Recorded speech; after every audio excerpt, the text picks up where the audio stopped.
He thought he was exposing a thief.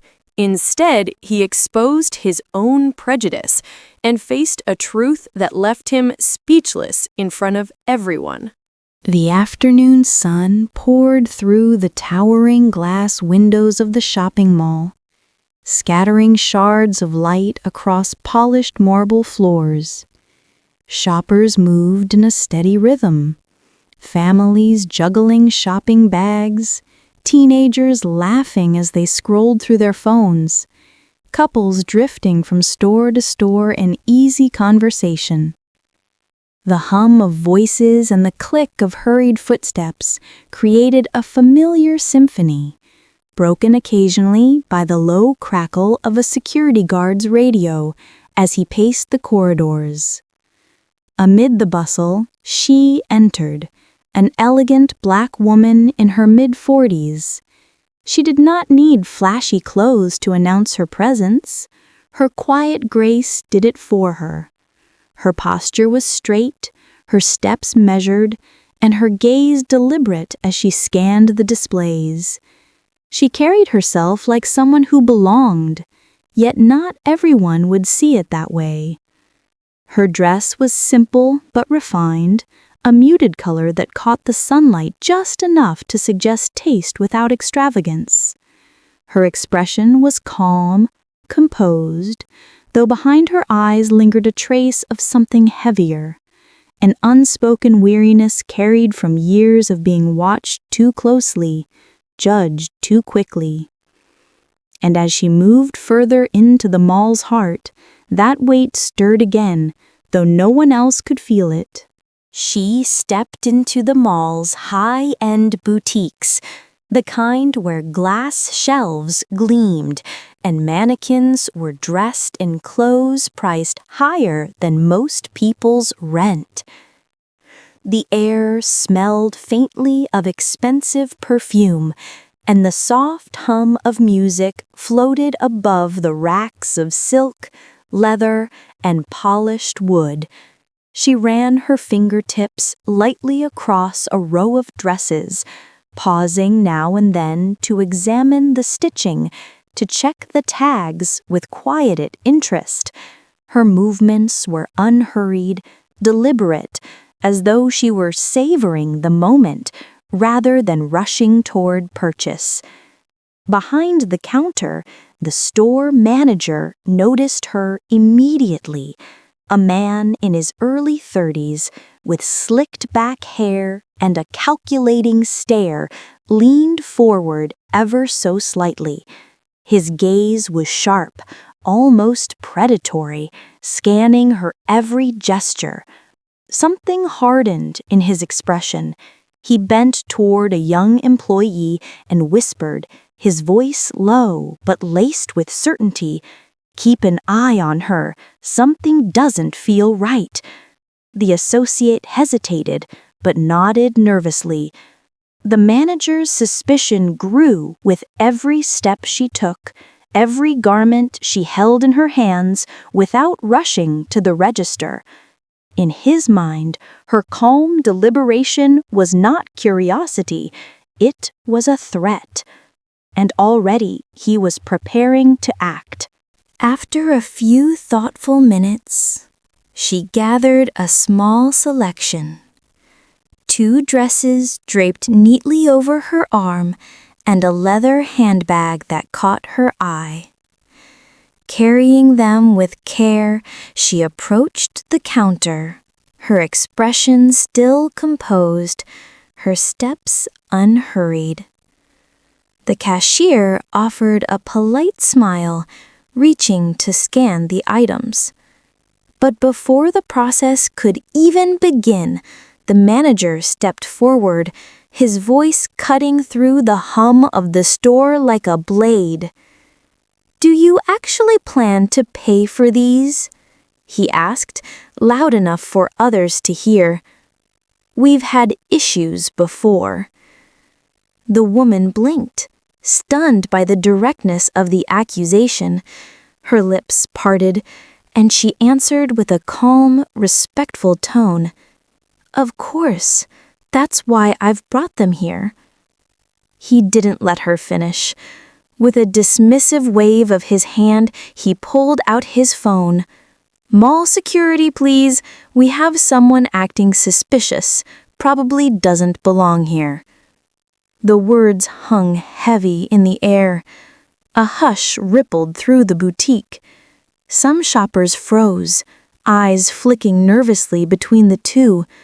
Others buried their gazes in displays, pretending not to see. The woman stood tall, but a flicker of pain crossed her eyes. A wound reopened, though she refused to let it break her.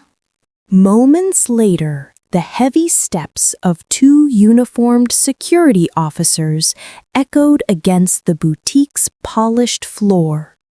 Their presence shifted the atmosphere instantly. Conversation hushed, movements slowed, and every curious eye in the store turned discreetly toward the scene. One officer, tall with a firm jaw, stepped forward. His voice was clipped, authoritative. "Ma'am, we've been asked to escort you out." The woman drew a quiet breath, her posture unshaken. Her voice, calm yet edged with steel, carried across the room. "On what grounds?" Before the officers could answer, the manager stepped in, lips curling into a smug half-smile. He gestured toward her with a sweeping motion, as though presenting evidence. "This isn't that kind of store. I know her type." The words struck harder than any hand could. Prejudice dripped from every syllable, turning the air thick with discomfort. A woman browsing handbags stiffened, pretending to busy herself. A father tugged his child closer, unwilling to witness the unfolding humiliation. The black woman stood in the center of it all, her presence commanding but shadowed by an all-too-familiar sting. She did not lash out, nor lower her gaze. Instead, she held herself with quiet dignity, even as injustice pressed closer around her. She did not raise her voice, nor did she argue. Instead, she let out a quiet sigh, the kind that carried the weight of years of moments like this. Slowly, she reached into her handbag, fingers steady, and pulled out her phone. Without looking at the manager or the officers, she pressed a number, lifted it to her ear, and spoke softly, calm, composed, unhurried. The store seemed to shrink around her. Every shuffle, every breath, every stolen glance from the other shoppers became more noticeable as silence pressed in. People strained to listen, curiosity pulling their eyes toward her, though they pretended to browse. Minutes passed like hours until the glass doors of the boutique opened once more. A man in a tailored suit stepped inside, his polished shoes clicking against the floor. He carried the quiet authority of someone used to being obeyed. His eyes scanned the room until they landed on her. "I came as soon as I got your call," he said warmly, his expression softening as he approached her. The manager's confidence faltered.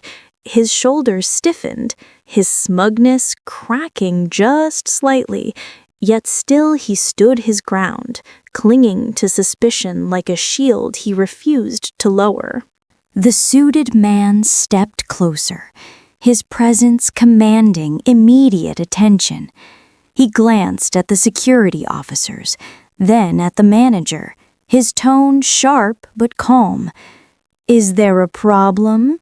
he asked evenly, with one of the owners being in her own mall. The words landed like thunder in the quiet boutique. Gasps rippled through the room, breaking the tension into fragments of disbelief. Shoppers exchanged stunned looks. Even the employees froze, their eyes darting between the woman and the administrator as if trying to confirm they had heard correctly. The black woman's expression never wavered. With deliberate grace, she opened her handbag once more and withdrew a sleek, leather-bound folder. Setting it gently on the counter, she flipped it open and slid a document forward. Her name, bold and unmistakable, was printed at the top of the deed, legal proof of ownership for the entire shopping mall. The manager's face strained of color, the arrogance that once clung to him collapsing into raw panic. His mouth opened, but no words came. His earlier confidence had evaporated, leaving only shame and the unmistakable tremor of fear. In that moment, the room understood. She had never needed their permission. For a long moment, the boutique held its breath. Then, slowly, the woman lifted her gaze and fixed it on the trembling manager. Her eyes, calm yet searing, cut through the silence. "You judged me before you even knew me," she said, her voice low but commanding, each word sharp enough to pierce the air. She took a step forward, her presence towering, though she never raised her tone. "But let me make one thing clear. This mall, this store, even the ground you're standing on, belongs to me." The declaration struck like lightning. The two security officers exchanged uneasy glances, their stern expressions crumbling into guilt. Almost in unison, they stepped back, their hands raised slightly as if in surrender. "Ma'am, our apologies," one of them murmured, the authority drained from his voice. The manager's lips quivered. He stammered, desperation creeping into his words. I didn't mean—" But she cut him off, her tone steady as a blade. "What you meant," she said, eyes locked on his, "was very clear." His composure collapsed entirely, leaving only shame clinging to him like a shadow.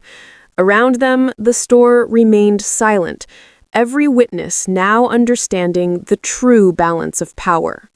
The administrator's voice cut through the charged silence, firm and decisive.